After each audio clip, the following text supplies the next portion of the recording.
presentar al siguiente expositor, quien va a estar a cargo del tema cambios en el liderazgo y la administración de los servicios de emergencias. Tengo el gusto de presentar al doctor Dani Flores Almeida, quien es médico especialista en medicina de emergencias y desastres, responsable técnico del servicio de emergencias del Hospital General Docente de Calderón, punto focal del Comité de Gestión de Riesgos y presidente del Comité de Ética de Investigación en Seres Humanos.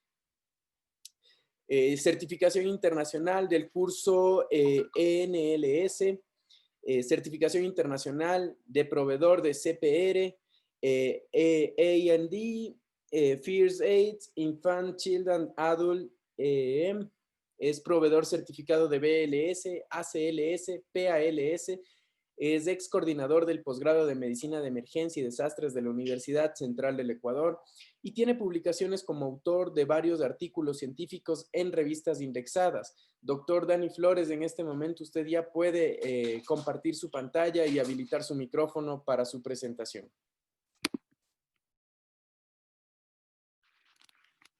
Hola con todos, ¿me pueden confirmar si me escuchan claro, por favor? Se le escucha claro, doctor Dani, adelante. Bueno, muchas gracias, buenas tardes a todos. Un agradecimiento al comité organizador, a Alejandro en especial, y un saludo fraterno a la distancia a todos los colegas y compañeros, que realmente me da mucho gusto que estén bien después de estos meses durísimos que hemos atravesado. Sin más que decir, voy a compartirles la pantalla en este momento. Por favor, denme un segundito. Bienvenido, doctor Dani. Gracias, Alejito. Ya, ¿sí pueden visualizar todos la pantalla completa? ¿Sí? Así es, doctor. Ya se puede visualizar la pantalla completa. Empecemos entonces. Bueno, me han asignado un tema un poquito aburrido y un poquito complejo. Aburrido no lo digo desde el punto de vista asistencial, ya cuando estamos ejecutando las actividades administrativas de un servicio, sino más bien aburrido en el sentido de que es desconocido, y claro, es desconocido porque esto no nos enseñan en nuestros años de formación, en el posgrado, ni en los primeros años cuando ya estamos de médicos especialistas.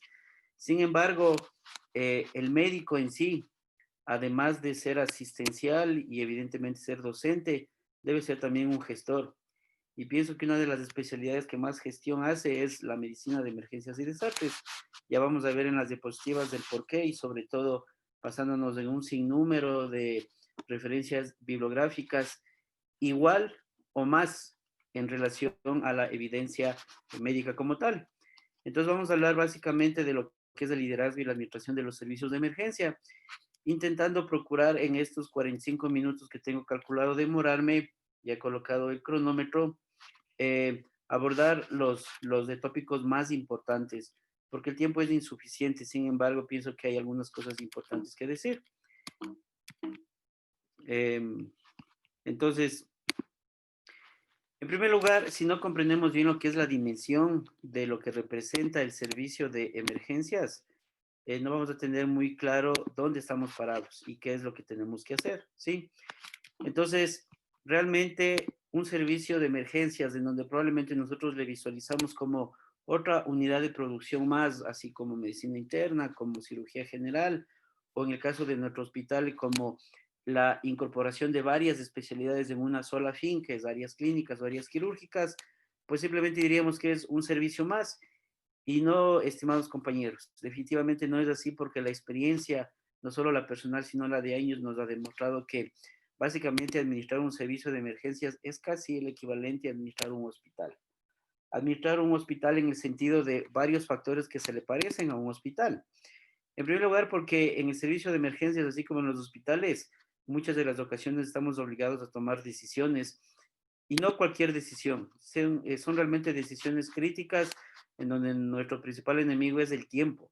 Y si esas decisiones van a derivar en la vida o la muerte de un paciente, las hacen más críticas todavía. Es muy similar al administrar un hospital, porque no es una sola especialidad que está confluyendo en un servicio de emergencias, sino realmente son muchas. De hecho, son el 100% de especialidades de los diferentes hospitales, porque si bien es cierto, el entrenamiento y las competencias que nosotros adquirimos en la medicina de emergencias no obedecen a una sola especialidad o subespecialidad como tal, sino a muchas. Requerimos también de el apoyo multidisciplinario de las otras especialidades que van a complementar o a finalizar el trabajo que nosotros ya hemos iniciado, muy similar a lo que se hace en todos los hospitales. Administrar un servicio de emergencias es similar a administrar un hospital, porque el alcance nuestro como tal no está restringido solo al servicio de emergencias o inclusive a nuestro propio hospital, sino que nosotros sobrepasamos estas barreras. Y es así que la gestión nuestra empieza antes del hospital y finaliza inclusive después del hospital. Empieza antes del hospital porque quienes nos relacionamos o quienes se relacionan con nosotros al momento de enviar pacientes es la atención prehospitalaria, o son nuestros propios colegas de los otros hospitales que también nos solicitan el apoyo cuando la capacidad de respuesta de ellos ya ha sido superada.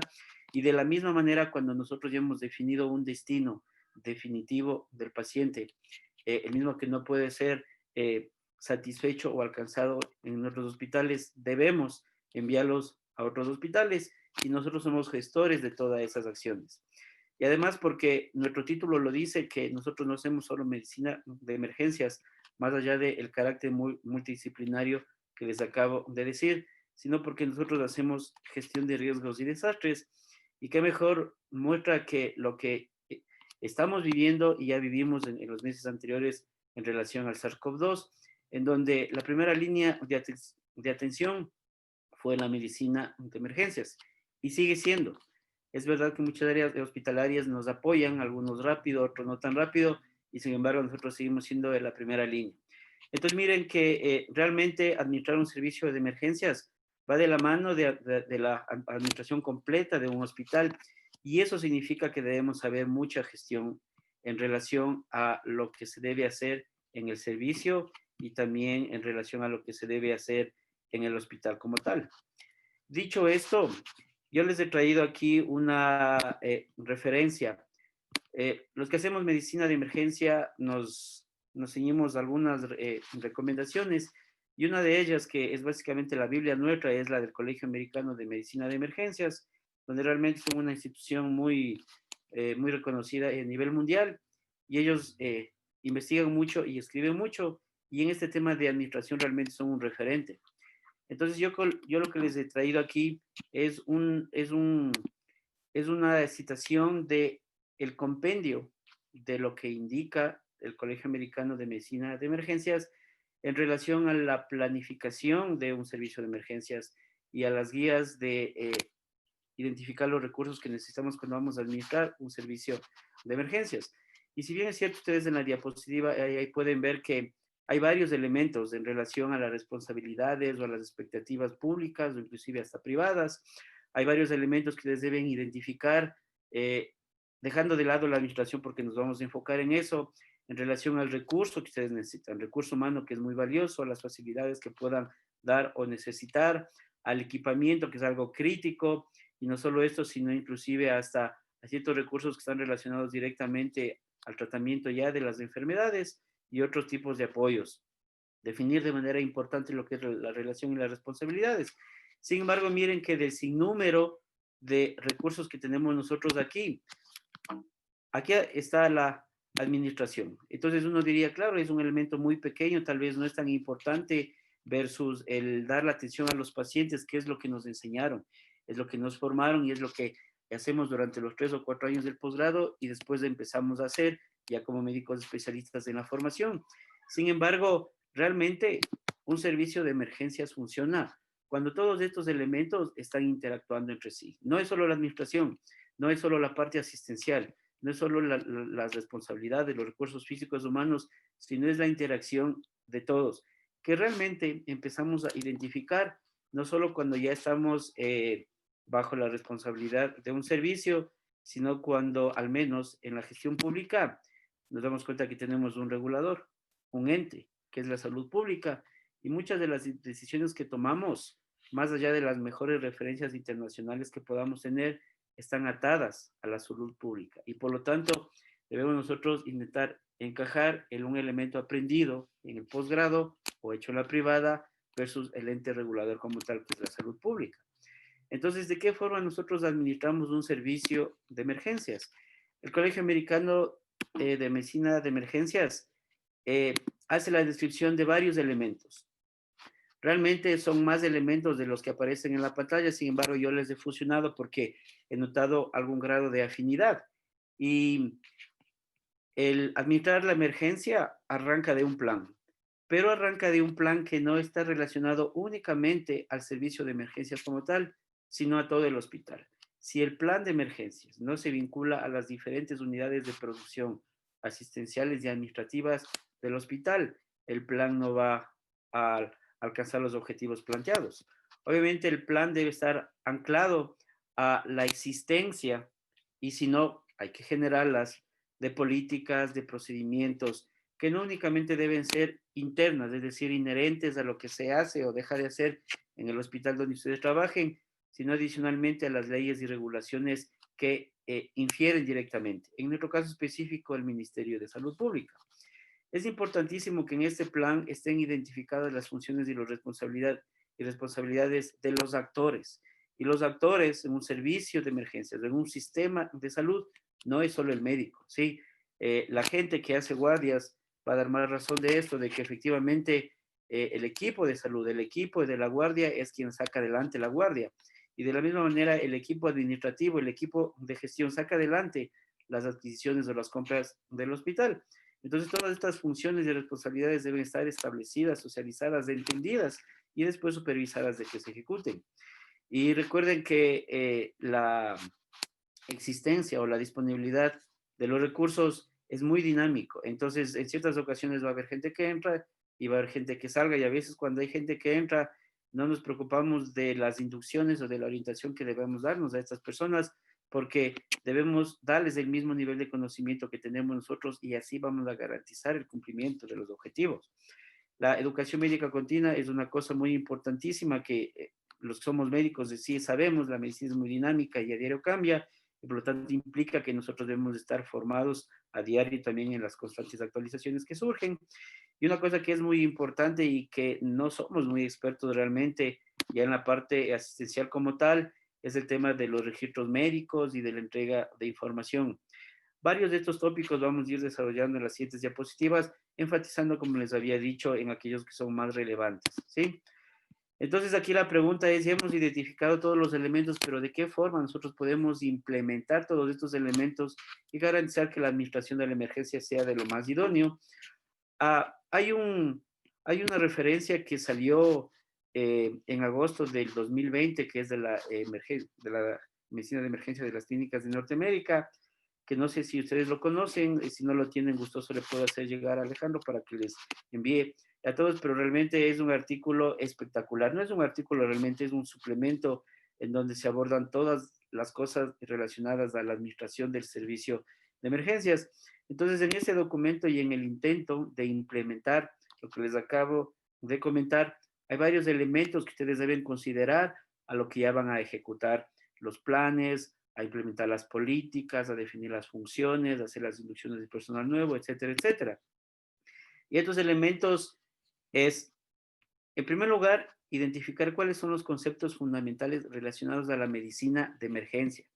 Noten ustedes que muchas de estas cosas a lo mejor suenan demasiado evidentes, pero al momento de intentar definirlas o interpretarlas, es más complicado de lo que creíamos y probablemente nos dijeron que vamos a ser médicos de emergencias y nunca nos sentamos a pensar qué significa ser médico de emergencias, qué significa la medicina de emergencias o qué significa un servicio de emergencias.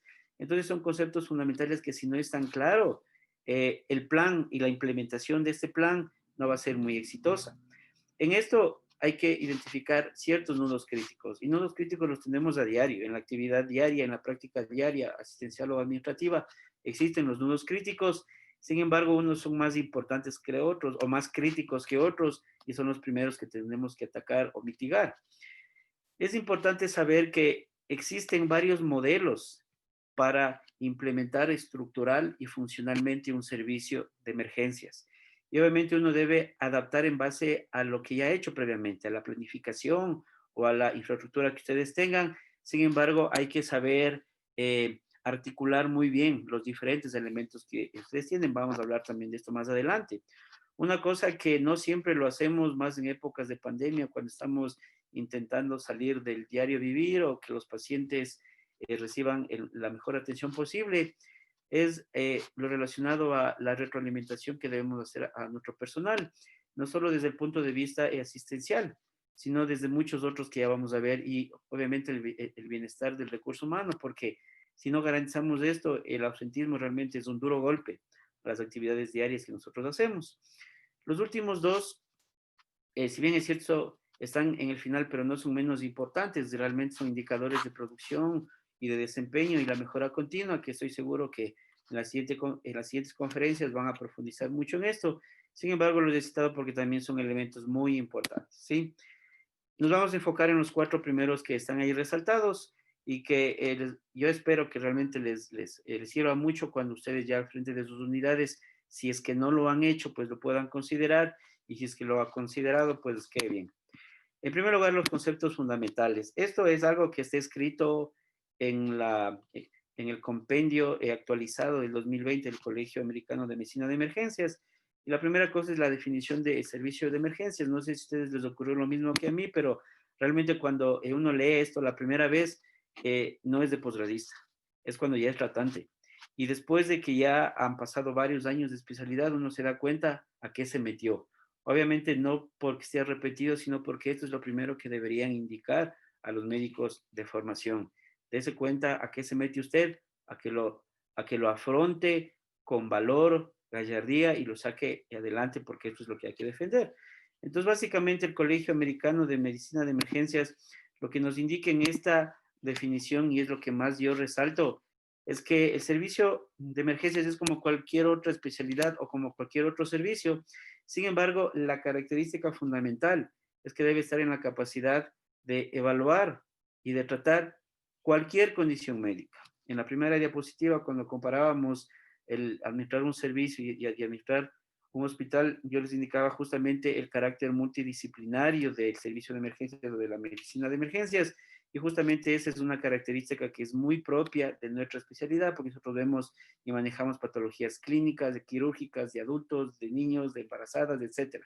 Y obviamente muchas de esas decisiones definen el mantener a un paciente con vida de tal manera que las otras especialidades después nos apoyen en su complemento, en su manejo complementario. Otra cosa importantísima es el diferenciar muy bien cuál es el entrenamiento, cuáles son las competencias que debemos tener nosotros, porque si esto no lo definimos bien, es probable que el plan que ustedes estén intentando implementar en la administración de su servicio falle, y este sea tal vez uno de los elementos.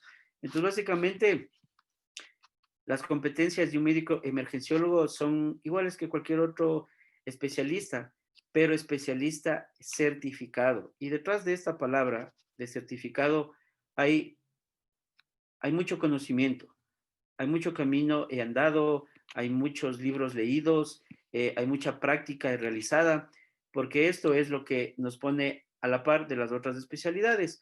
Ahora realmente ya no es mucho este problema.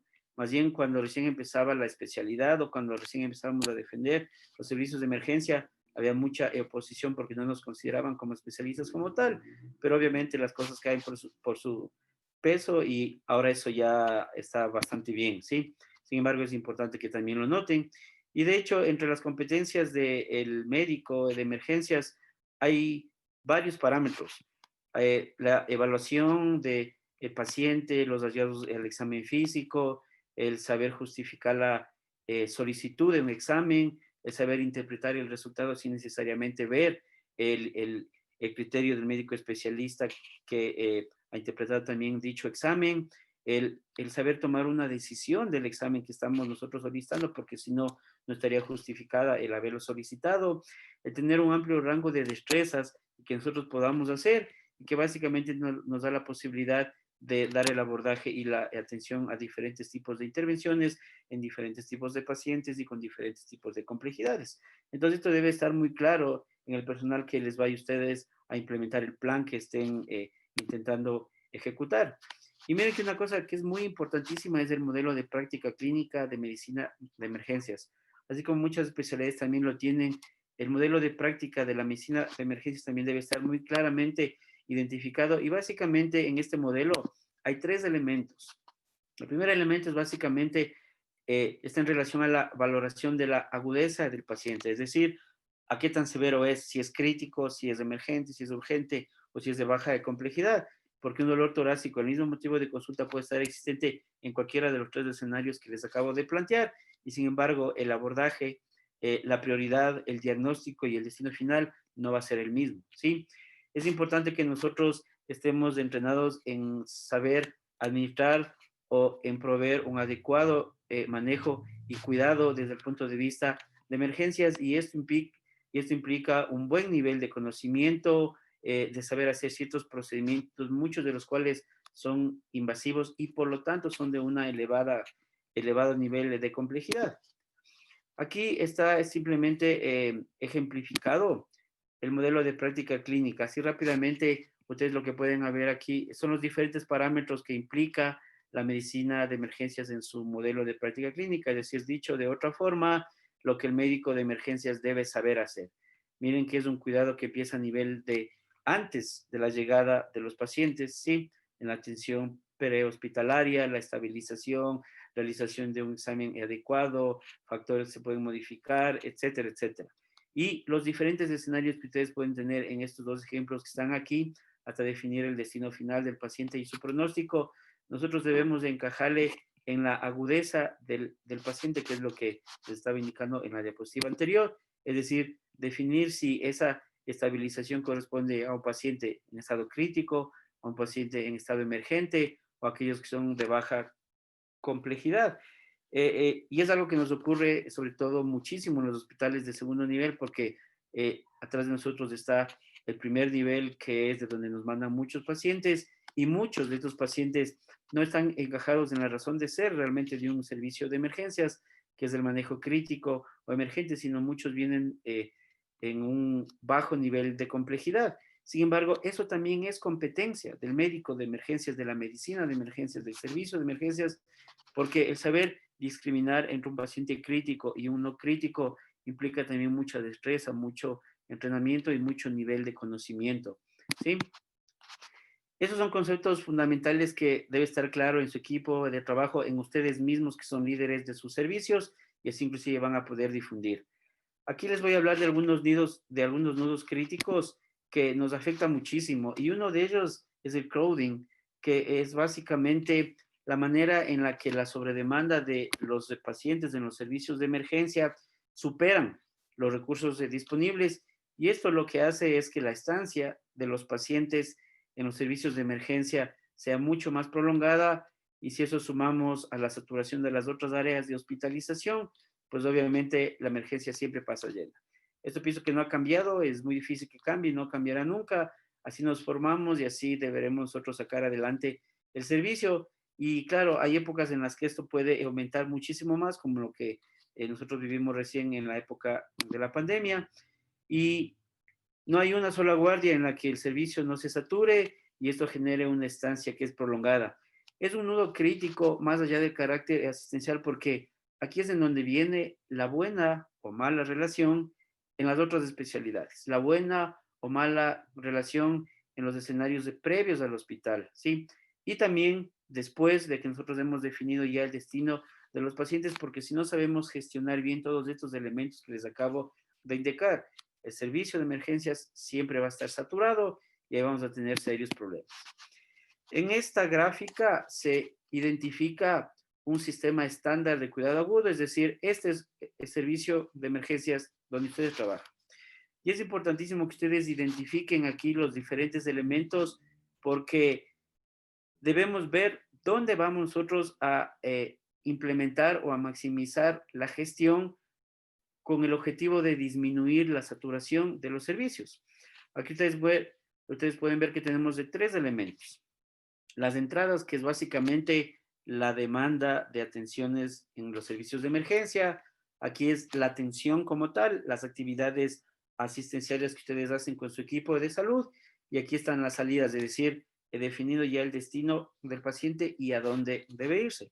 Entonces, básicamente, de lo que nosotros tenemos aquí En las entradas, pues es la demanda de los pacientes que llegan, sea a través de ambulancia o por autodemanda, en los diferentes escenarios, en las diferentes agudezas que habíamos hablado.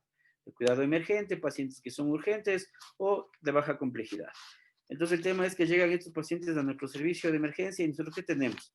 Debemos obviamente atenderles, les recibimos, hacemos el triaje, les ubicamos en las áreas donde corresponde, hacemos nuestros algoritmos diagnósticos y también de tratamiento y así definimos lo que vamos a hacer con los pacientes. Hasta aquí estaría bien todo lo que nosotros hacemos y lógicamente nosotros lo que vamos a hacer ¿qué es? Hacer la disposición del paciente sea en el primer nivel, en nuestro mismo hospital o mandarles a las otras unidades. ¿Cuáles son los nudos críticos que nos dificultan el cumplimiento de este flujo que debería ser unidireccional, pero lamentablemente no lo es? En las flechas rojas justo está resaltado los elementos que influyen mucho en el crowding, en la saturación de los servicios de emergencia y que lamentablemente no dependen de nosotros como tal, sino dependen de factores que son externos. Noten ustedes que básicamente si la hospitalización siempre está llena, estos pacientes, ¿a dónde rebotan? A servicio de emergencias. Y aquí tenemos lo que se denomina la estancia de los pacientes. Es decir, son pacientes hospitalizados, pero que se encuentran en el servicio de emergencias y empieza a aumentar más el crowding. O peor aún, son pacientes que en teoría deberían irse al manejo ambulatorio o al primer nivel y lamentablemente le ocurre lo mismo. ¿Y qué ocurre con estos pacientes? A lo que no se hace seguimiento, se les acaba la medicación o resulta que les atendimos tan bien, pero los pacientes simplemente deciden regresar otra vez al servicio de emergencia. Entonces, por cualquiera de los dos lados nos atacan y nos siguen saturando. Entonces, uno al identificar los diferentes elementos, intenta identificar las consecuencias del coding, así como también las estrategias. Entonces, básicamente una descripción rápida de lo que les acabo de decir, porque cuando tenemos esto, la saturación de los servicios de emergencia, ¿a qué nos afecta? Los clásicos indicadores operacionales de desempeño, de producción, que básicamente lo que hace es aumentar o prolongar la estancia de los pacientes. Los resultados de los pacientes negativos, más eventos adversos, incremento de la mortalidad, errores médicos no inherentes necesariamente al bajo nivel académico del equipo de salud, sino a lo que estamos nosotros revisando. Las medidas de calidad también se afectan, los indicadores empeoran, ¿sí? El acceso al cuidado es muy malo porque esto lo que significa es la demora en la realización de los exámenes de laboratorio, de imagen, o esto lo que representa es la cantidad de pacientes que no han sido atendidos, pues simplemente van aumentando estos indicadores que son negativos, ¿sí? La experiencia del paciente evidentemente no es buena y aquí vienen las quejas en redes sociales, que es otra cosa que también tenemos que estar luchando a diario. La experiencia en la educación en los hospitales que somos docentes, bueno, básicamente son en todos los hospitales del ministerio, en donde básicamente los estudiantes ante esta restricción asistencial van a tener una poca o muy baja oportunidad de desarrollar sus competencias y finalmente el impacto económico a la salud, más aún con los mínimos recursos que nosotros tenemos. Entonces es un nudo crítico importantísimo porque nos afecta desde el punto de vista que ustedes quieran ver. Y básicamente el identificar esa estructura nos debería ayudar a identificar también las estrategias que ayuden a reducir el crowding. Si ustedes recuerdan los tres elementos que teníamos nosotros de las entradas, que básicamente es la demanda, lo que tenemos que hacer es disminuir la demanda. Evidentemente no es fácil, pero es algo que deberíamos hacer. Si no, pues simplemente lo que deberíamos hacer en relación a la capacidad de respuesta del servicio es incrementar su capacidad, un poco difícil con la limitación de recursos que tenemos, pero son estrategias que en su plan deben estar al menos contempladas y a su experticia les dará la oportunidad de que la vayan implementando en la medida de lo posible. O si no, pues simplemente mejorar la capacidad de las salidas del servicio de emergencia, que es la misma capacidad de hospitalización de las unidades suyas o la capacidad de respuesta de los otros hospitales que son de apoyo. Es un nodo crítico, es un nodo muy crítico, difícil de contener, pero si no lo identificamos, nunca vamos a intentar buscar las medidas en las que vamos a resolver. Otro nodo crítico es la entrega de información del paciente, ¿sí? Aquí el statement o las políticas del Colegio Americano son muy claras, que básicamente, independientemente del mecanismo que ustedes implementen, en épocas COVID o no COVID, siempre debe ser un mecanismo que sea accesible, adecuado, disponible a sus pacientes. Ya sabemos que ellos son muy exigentes en demandar la información, no solo los familiares directos o los responsables legales, sino inclusive hasta el vecino, el primo, el enamorado, etcétera, etcétera. Y eso nos genera nudos críticos. Ahora, bueno, no ahora, sino hace mucho tiempo, ahora más bien ha tomado más fuerza en relación a esto de la pandemia, que ya no es únicamente el considerar mecanismos físicos o presenciales de entregar la información, sino inclusive pueden ser mecanismos electrónicos o inclusive hasta mecanismos muy fáciles de ser transportables de un lugar a otro o inclusive virtuales. Lo que sí deben tener mucho cuidado, y esta es una limitación en cambio de estos nuevos mecanismos, es el tema de vigilar muchísimo lo que es la confidencialidad del paciente. Y claro, muchos pacientes aceptan que entreguen la información, pero después cuando tal vez hay una demanda o hay algún problema y simplemente no se ha documentado que el paciente ha aceptado la divulgación de esa información sin las debidas medidas de restricción de sus datos personales, vienen los problemas. Sin embargo, esta recomendación se ve muy bonita ahí, pero hay varias cosas que considerar. Aquí están enumerados muchos sistemas de comunicación que ustedes podrían implementar. El clásico face-to-face o de manera presencial que lo hacemos a diario en pacientes no COVID, ¿sí?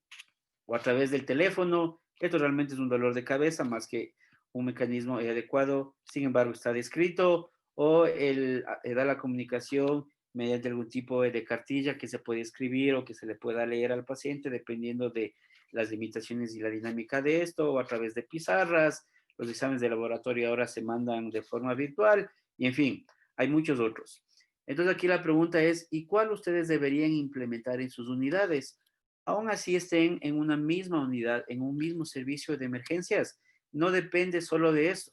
Y aquí volvemos nuevamente a la misma estructura que vimos inicialmente en relación a las entradas, a la capacidad del servicio y a las salidas del servicio. Miren que el mecanismo o el sistema de comunicación que ustedes vayan a utilizar dependerá en parte de si la comunicación es a nivel de prehospitalaria o si es entre un hospital y otro hospital o si es en el triaje. No aplican todos estos elementos a estas entradas. Es el arte, es la destreza de ustedes el identificar cuál de estos mecanismos es el idóneo en las entradas, en el servicio ya in situ, en los diferentes momentos cuando ustedes hacen la atención diagnóstica, a lo que define ya el tratamiento o el destino final del paciente, busquen también el sistema de comunicación más adecuado o más idóneo. Y lo propio al momento de las salidas, cuando ya le vamos a dar el alta al paciente, o le vamos a internar, o le vamos a transferir, o ha fallecido, y evidentemente a los familiares hay que buscar la manera en la que le vayamos a dar información. Todo esto debe estar contemplado en su plan, porque de aquí van a salir las acciones que ustedes deban implementar. Aquí yo les he traído una estrategia que es bastante útil en relación a la entrega de información, sobre todo en situaciones críticas porque respeta aquellas recomendaciones que se indican o se recomiendan, valga la redundancia, en el capítulo de comunicación en situaciones críticas o el entregar malas noticias, que es la estrategia AIDET, que básicamente son siglas como ustedes pueden ver aquí, en donde básicamente lo que nosotros hacemos es primero reconocer, después una pequeña introducción. Es bien importante definir la duración del mensaje porque a veces damos 2 palabras, nos vamos y ya, y tal vez no nos entendió nada. Es importante que esta duración englobe una adecuada explicación de la información que ustedes van a dar y al final el agradecimiento. Obviamente esto en el contexto de la realidad de un paciente que está quejándose, que le duele mucho, que probablemente está inconsciente y el familiar está llorando, está también estresado, está molesto porque le hicimos esperar afuera. Sin embargo, lo que se describe aquí es una secuencia de eventos en donde el reconocimiento hace referencia a que el paciente o el familiar les reconozca a usted, sepa quién es, cuál es su nombre, su rol, ¿sí? En el hospital, esta frase introductoria es muy importante ya que afianza lazos entre los integrantes de este diálogo, garantiza la seguridad de la información que ustedes están dando y la credibilidad de la persona que está recibiendo la información. La duración ya les había dicho que realmente sí hay que ser generosos en el sentido de saber aclarar las dudas que los pacientes también vayan teniendo. Esto agarrado con pinzas, porque también es verdad que nos ha pasado que cuando entregamos información, pero nos preguntan de todo, hasta de cosas que nada tienen que ver con la enfermedad, y es el saber decir o el asignar el tiempo necesario en lo que realmente sí corresponda, dar la explicación al paciente, al diagnóstico que tiene el paciente, explicando y dando todos los datos importantes de tal manera que les entiendan. Hablar entre médicos es mucho más fácil porque salimos con nuestras palabras especiales y somos un poco exquisitos en el diálogo que utilizamos. No podemos hacer lo mismo cuando estamos hablando a la sociedad, a personas que son totalmente civiles y muchas de las veces ni siquiera nos entendieron, sino que nos entendieron mal. Y cuando se replica la información de un miembro a otro miembro, pues obviamente esto se va modificando en lugar de afianzarse, ¿sí? Entonces, esta es una estrategia que está recomendada y que también la traigo a su consideración. Miren ustedes que estamos hablando de los nudos críticos y yo les he traído aquí en el listado de nudo crítico a nuestras famosas unidades de observación. Unidades de observación que realmente sí nos ayudan muchísimo. Entonces ustedes me dirán, ¿y por qué es un nudo crítico? Porque una unidad de observación, si no es bien ideada, si no es bien implementada y si no es bien ejecutada, es un nudo crítico, ¿sí? La unidad de observación, si bien es cierto, está físicamente en el servicio de emergencias, meten mano ahí absolutamente todas las especialidades. Y si bien es cierto, deben dar su aporte en el manejo de los pacientes, no lo hacen así. Dense cuenta que cuando ustedes vayan a implementar una unidad de observación, asegúrense que existan los criterios muy claros de ingreso, de egreso o cuando van a pasar de un lugar a otro lugar, porque eso debe respetarse, ¿sí? Deben asegurarse que las responsabilidades de todos los integrantes que intervienen aquí esté claro y se cumpla, no solo del personal de emergencias, sino del hospital, de todos los profesionales que valoran pacientes aquí. Y por lo tanto, los roles y las responsabilidades de cada uno debe estar definido en qué hace, hasta dónde llega, y de ahí la otra persona, la que va a hacer el traslado de información y de responsabilidades para que muchas de las cosas no queden en el aire. Y eso es algo que muy frecuentemente ocurre en las unidades de observación. Es por eso que si no es bien llevada es un nudo crítico. Es importante que lo que aquí ocurre siempre sea notificado. Y digo esto porque a lo mejor en las áreas de los pacientes críticos donde estamos más pendientes, nosotros mismos identificamos los problemas. En cambio, en observación que está al fondo generalmente, y tal vez ahí está el médico general que le ve y no un especialista las 24 horas, no nos enteramos de muchas cosas. Entonces es importante que también exista una notificación o retroalimentación de las cosas que ocurren ahí. Esto es bien complicado, el definir la estancia de los pacientes, porque al menos de lo que yo he buscado exhaustivamente, no existe una recomendación muy puntual de el tiempo máximo que deba estar. Y es evidente que no existe también porque, pues sí podríamos definir nosotros que sea 6 horas ideal, 12 horas exagerando. Nosotros hemos tenido hasta 3 semanas pacientes y estoy seguro que a ustedes les ha pasado lo mismo. Entonces, más bien esto debe ser manejado internamente a lo que previamente ya hayan definido, ¿sí? Y tal vez hay como un acuerdo que debería ser ligeramente flexible en base a cada paciente y a lo que ocurra también en las unidades de hospitalización.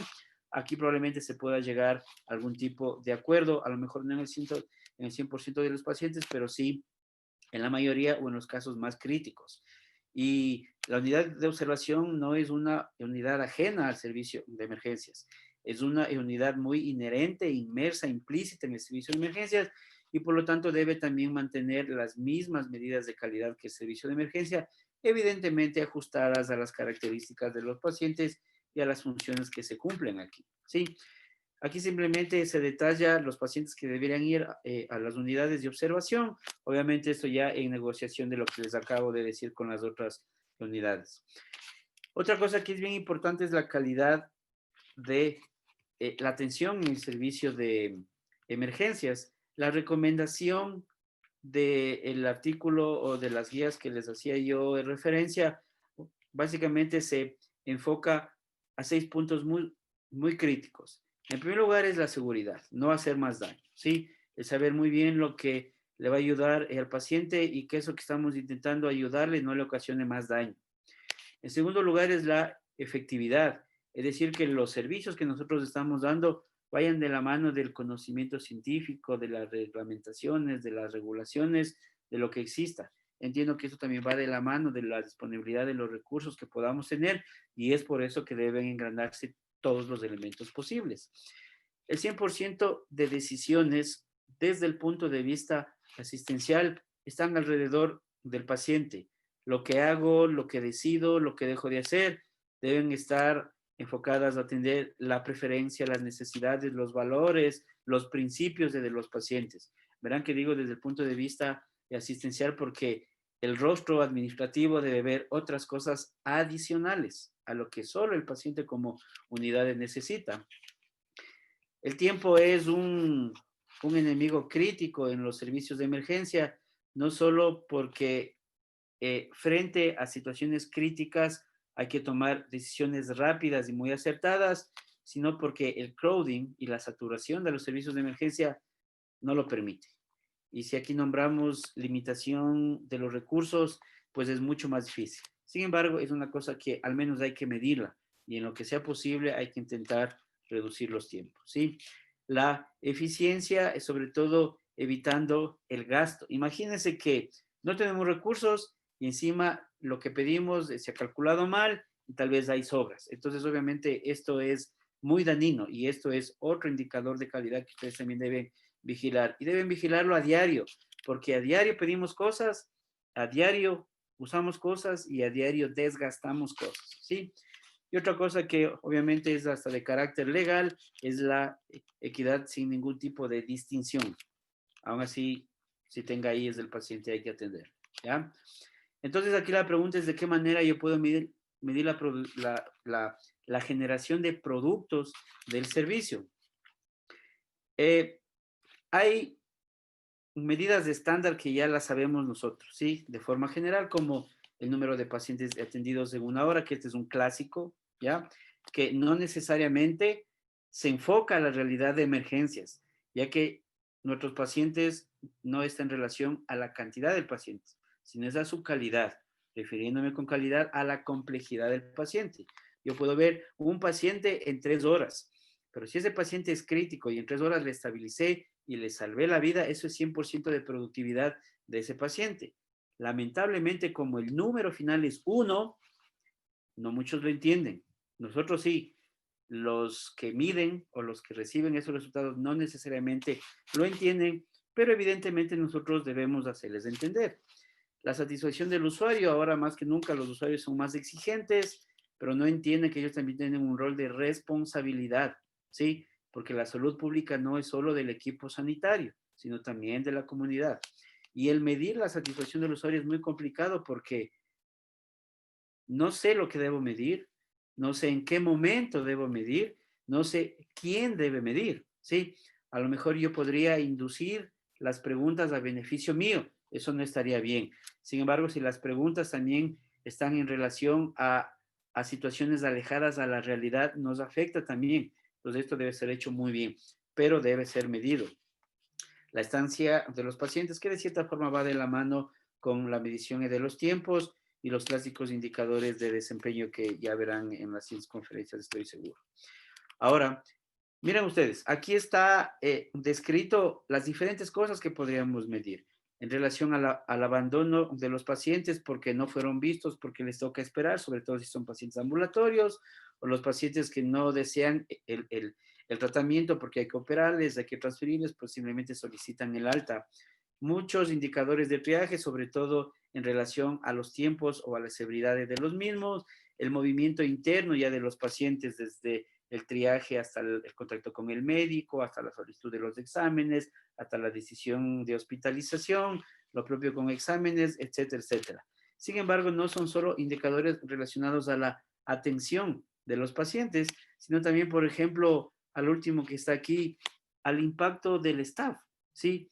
A la integración del equipo, al bienestar del equipo, al ausentismo del equipo, lo que está ocurriendo con ellos, porque eso también es una cosa que a lo mejor nos olvidamos mucho y lo único que hacemos es intentar venir a trabajar y a producir porque tal vez eso es lo que nos piden. Miren ustedes que aquí lo que hemos visto es los conceptos críticos cuando van a implementar y administrar su servicio de emergencia. Hemos visto los nudos críticos con los que ustedes se van a enfrentar y tienen que vencerlos en la medida de lo posible. A veces sí se puede. Y en base a eso, ustedes deben decir, bueno, entonces, ¿qué modelo es el más idóneo a implementar en mi servicio? Ahí ustedes deben considerar dos cosas. El un aspecto es la estructura del servicio, porque ahora los edificios nos dan construidos. En lugar de tal vez hacernos de consultoría de la manera adecuada en la que la estructura debería ajustarse a los flujos internos de movilización de los pacientes, pero eso no ocurre. Ni en los hospitales nuevos, mucho menos en los hospitales viejos que llevan más de 50 años. Sin embargo, sí hay ciertos modelos en relación a la estructura que tienen, a las paredes, a las estaciones de enfermería y a los cubículos. Entonces, los modelos que yo les voy a presentar aquí, ustedes simplemente intenten adaptar a lo que tengan, estructuralmente hablando. Y aquí más adelante vamos a hablar, en cambio, de los modelos desde el punto de vista funcional. Y básicamente hay tres modelos muy reconocidos en cuanto a la estructura de los servicios de emergencia. Y el uno es una distribución que es el ballroom, o es básicamente un núcleo. Miren ustedes el gráfico. Aquí lo que tenemos en azul son las estaciones de enfermería o las centrales de monitoreo, o básicamente son sus estaciones de trabajo, donde el médico y la enfermera está. Y noten ustedes que alrededor están ubicados los diferentes cubículos, ¿sí? Entonces es como un núcleo donde aquí está básicamente el lugar del monitoreo. Evidentemente aquí yo voy a tener algunas ventajas y algunas desventajas, porque entre las ventajas, la más importante, ¿cuál es? Yo voy a tener una muy buena visibilidad estando aquí centralizado de los diferentes cubículos, ¿sí? Y por lo tanto yo voy a tener también la habilidad de dar muchas entradas y salidas a lo que yo voy a dar la atención. Visualmente yo puedo mantener ahí un buen control. Sin embargo, noten que también hay algunas desventajas, porque este control visual centralizado mediante un núcleo, es fácil mantenerlo hasta un número máximo de 16 cubículos. Si el servicio de ustedes en esta distribución es más de 16 cubículos, ya es más difícil mantener el control, ¿sí? Y miren ustedes que si yo aquí tal vez lo que quiero hacer es un aislamiento de cohorte, ¿de qué manera yo podría hacer aquí el aislamiento si de alguna forma todos los cubículos y la central de monitoreo están en íntimo contacto? Entonces yo no voy a tener un adecuado aislamiento, medidas de bioseguridad, distancias de seguridad. Entonces, si la estructura que tienen se ajusta adecuadamente a estas ventajas y desventajas, esta podría ser un escenario que ustedes podrían considerar. Hay otra distribución que es la distribución POD, que también es en vaina o en... Se me fue el nombre. Bueno, en la que básicamente lo que ustedes es dividen el 100% de los cubículos o de capullos, ya me acordé, ¿sí? En la que básicamente ustedes dividen el 100% de los cubículos como en dos servicios internos. Entonces eso implica que ustedes van a tener dos áreas y cada área va a tener su propia central de monitoreo, estación de enfermería o estación de trabajo. Evidentemente yo voy a tener aquí algunas ventajas porque son áreas mucho más cortas de vigilar, hay una relación mucho más íntima y por lo tanto yo inclusive aquí voy a poder hasta hacer una distribución tal vez de subespecialidades, aquí a lo mejor de pediatría, aquí de gineco, aquí adultos, en fin, dependiendo de lo que tengan. Hay que considerar también las desventajas que ustedes se pueden tener, porque si tienen dos áreas, ¿qué significa? Que necesariamente van a necesitar dos equipos de trabajo, sino el un equipo de trabajo aquí, que no puede visualizar a los pacientes de acá, debería movilizarse, y cuando se moviliza acá, pues evidentemente deja descubierto esta área, ¿sí? Y ahí tal vez lo que me facilita es hacer aislamiento de corte, porque aquí les aíslo y con los otros no pasa nada. Pero cuando van a pasar visita, imagínense que les toca hacer un paseo por todos los cubículos. Son ventajas y desventajas que deberían también considerar si están pensando o si les entregaron el servicio ya construido de esta manera. Y también hay una distribución lineal en la que es media similar al modo central o nuclear. Sin embargo, sí hay una franca división entre un lado y otro lado del servicio. Es por eso que aquí las ventajas, si bien es cierto, se mantiene también un adecuado control, miren que los extremos de los cubículos o los extremos de las centrales de monitoreo están tan lejos en las partes centrales o periféricas respectivamente, que el control visual ya no es tan adecuado versus el modelo central. Y obviamente, en cuanto a las desventajas, las distancias que ustedes van a tener que recorrer, en estar seguros que el monitoreo de este paciente y de este paciente es adecuado, pues obviamente ya les va dando una limitación de carácter física.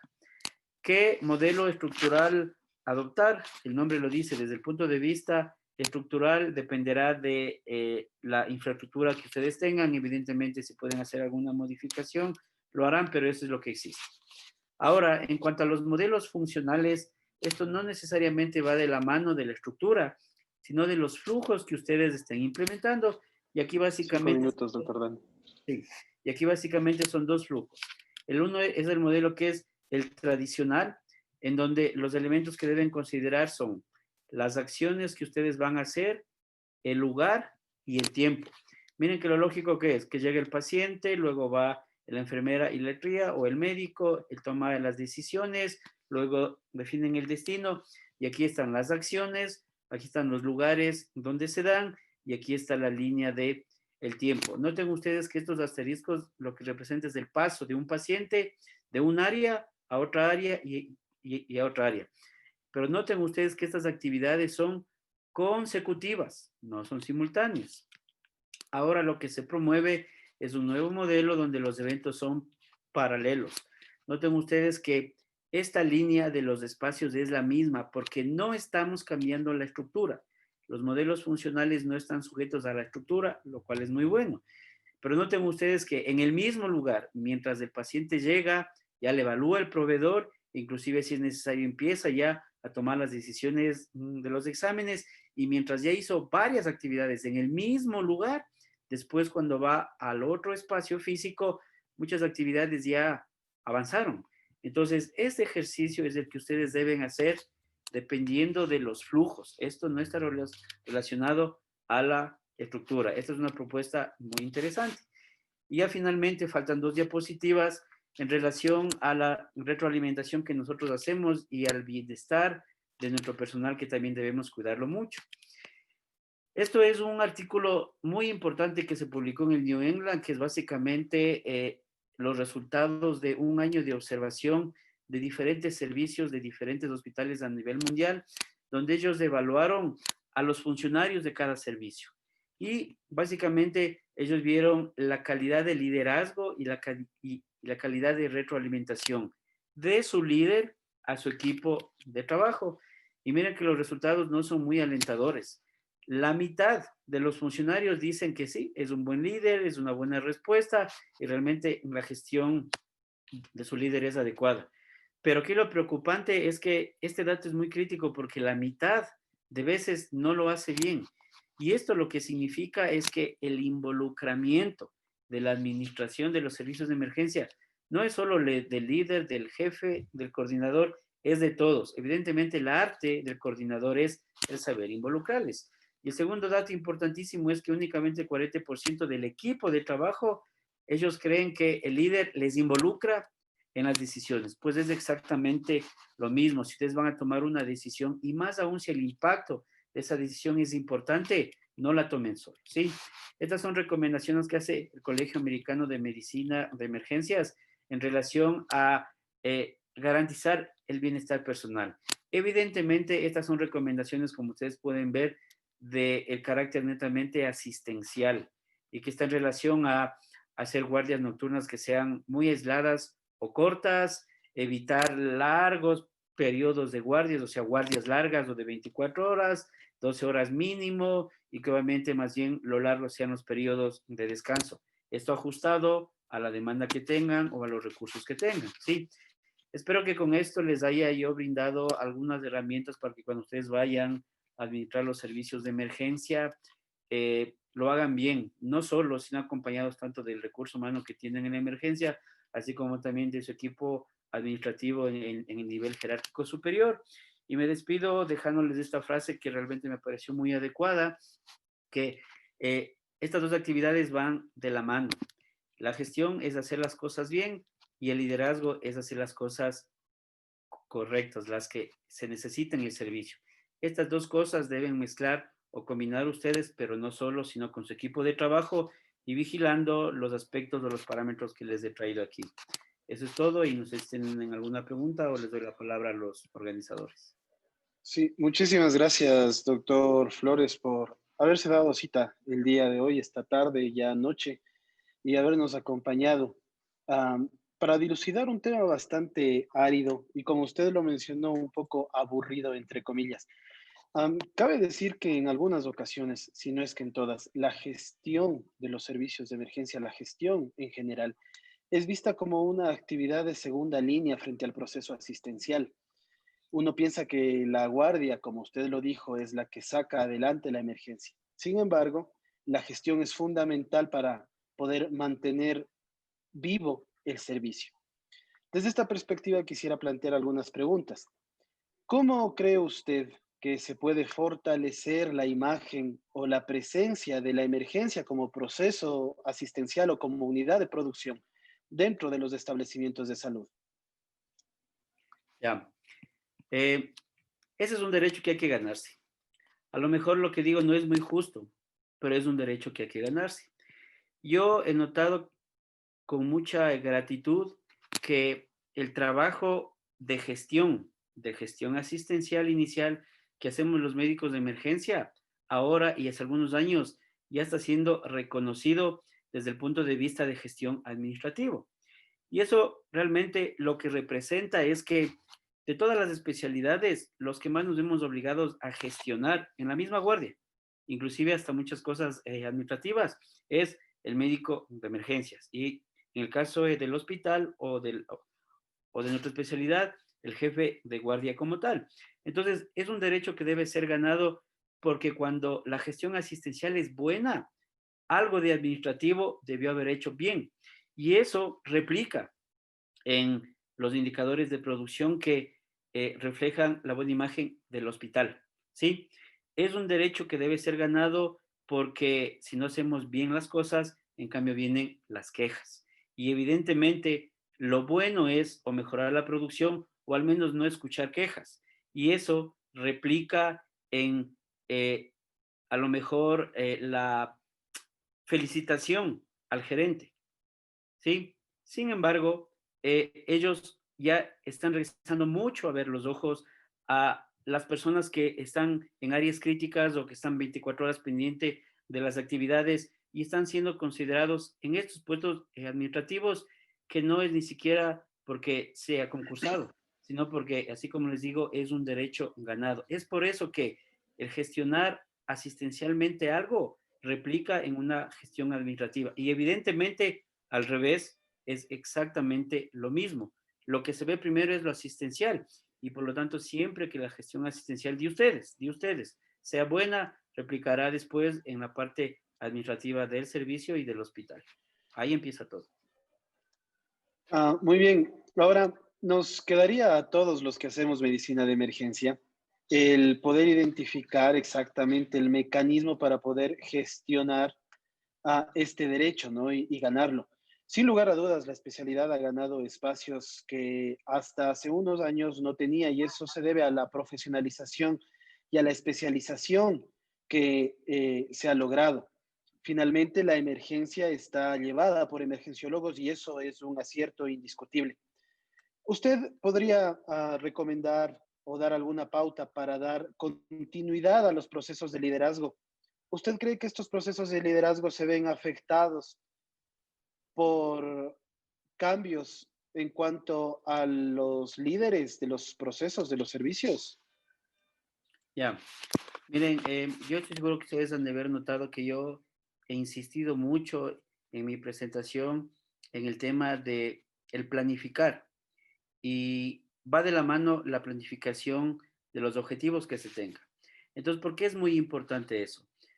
Porque si la implementación de todo lo que estamos planificando es sólido, un sistema, un servicio, un proceso funciona en base a esa estructura, no al nombre de una persona, ¿sí?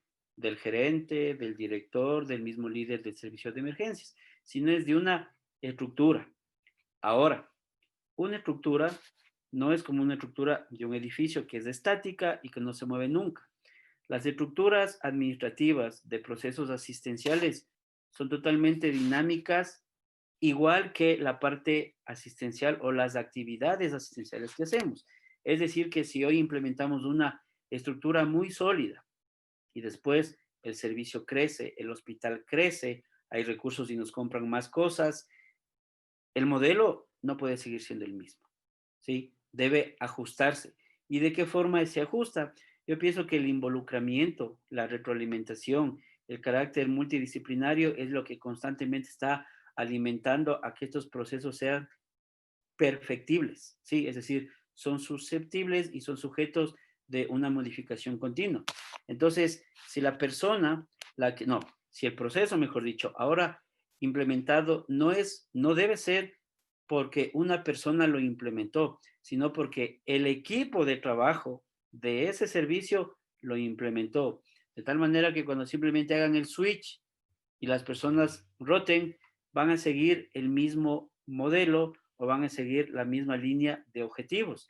Pero esto es importantísimo que esté anclado a los mismos objetivos del hospital, porque las dos cosas van de la mano. Si no, evidentemente también cuando el gerente cambie, probablemente se desmorone todo y eso le afecta directamente no solo a la emergencia, sino a todos los servicios.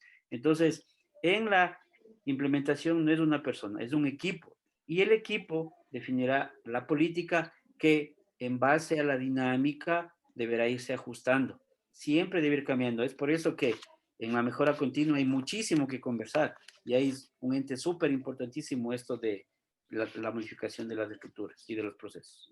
Muy bien, muchísimas gracias, doctor Flores. El doctor Dani Flores ha dicho una verdad incuestionable. El médico emergenciólogo que está capacitado para dirigir una sala de emergencia, asimismo está capacitado para dirigir un hospital, porque nadie hace más gestión que los médicos emergenciólogos durante la guardia y en sus procesos asistenciales y también en sus procesos administrativos. Hay una última pregunta nada más y con la veña del doctor Hermida quisiera plantearla para que no se nos quede nada más en el tintero, estamos un poco fuera del tiempo, pero el doctor Luis Tallo, el colega médico emergenciólogo de Riobamba, ha preguntado si es que usted cree que es prudente, correcto, adecuado el enviar médicos emergenciólogos a primer nivel o hacer rotaciones en virtud del fortalecimiento del talento humano en este primer nivel o en los hospitales básicos. Ya, eh, antes de la época COVID, durante la época COVID y estoy seguro que después de la época COVID, la experiencia nos ha demostrado que el fortalecimiento asistencial se lo hace in situ. ¿Esto qué significa?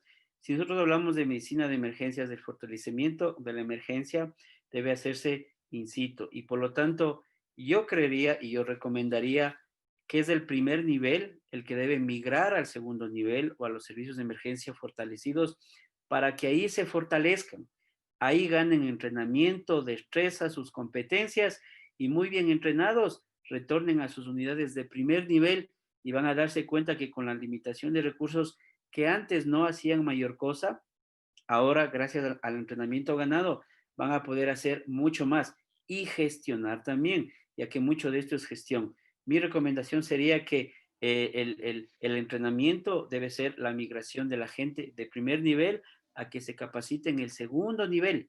Realmente el segundo nivel es un ente muy importante que está justo en la mitad de quien ofrece y de quien responde. Del primer nivel, el que ofrece, y del tercer nivel, el que responde, obviamente lo que es competencia del tercer nivel. Entonces, a nosotros nos cae todo. Ahí es donde debería hacerse el principal fortalecimiento. Muy bien, muchísimas gracias, doctor Flores. El doctor Dani Flores es médico especialista en medicina de emergencias y desastres, ex coordinador del posgrado de medicina de emergencias y desastres de la Universidad Central del Ecuador y en este momento es el subdirector de especialidades clínico-quirúrgicas en el Hospital General Docente de Calderón.